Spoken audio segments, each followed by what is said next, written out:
En génie énergétique, on déplace, on chauffe, on refroidit des fluides. Pourquoi?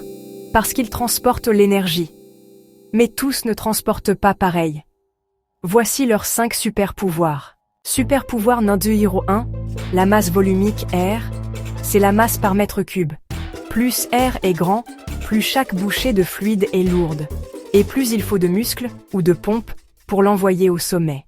Super-pouvoir numéro 2, la viscosité. Elle mesure l'entraînement des couches de fluide les unes sur les autres.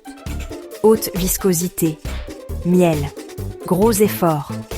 Faible viscosité, eau, glisse tout seul. Degré 3, la capacité thermique massique, C. Elle dit combien de calories il faut pour réchauffer 1 kg de 1 degré lax. L'eau a besoin de beaucoup. C'est pour ça qu'elle sert de taxi aux centrales et aux radiateurs. Degré 4, la conductivité thermique, L. Elle mesure la facilité du fluide à transmettre la chaleur par contact. Un gaz la possède faible. Il isole. Un liquide la possède 10 à 100 fois plus. Il refroidit. Degré 5, l'enthalpie de changement d'état. Pour faire bouillir 1 kg d'eau, il faut 5 fois plus d'énergie que pour le porter de 0 à 100 degrés Becquerel.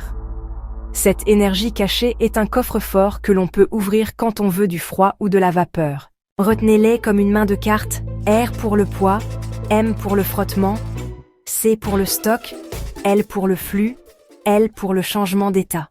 Dans une clim, on choisit un fluide peu dense, R pour circuler facilement. Grosse capacité C pour embarquer le chaud et une enthalpie de vaporisation élevée pour larguer le chaud dehors.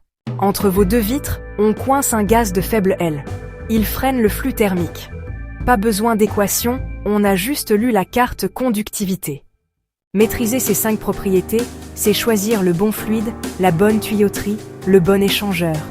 Et donc économiser énergie, argent, CO2.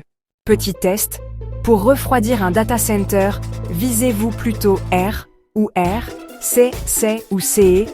Réfléchissez, on répond en commentaire. Like si ces 5 cartes sont dans votre poche. Partagez si votre TD vous en aura appris une 6e et abonnez-vous pour la suite. Les forces de pression en 180 S. C'est tout pour aujourd'hui. À la semaine prochaine et surtout, gardez le flux. Lotfi Snoussi.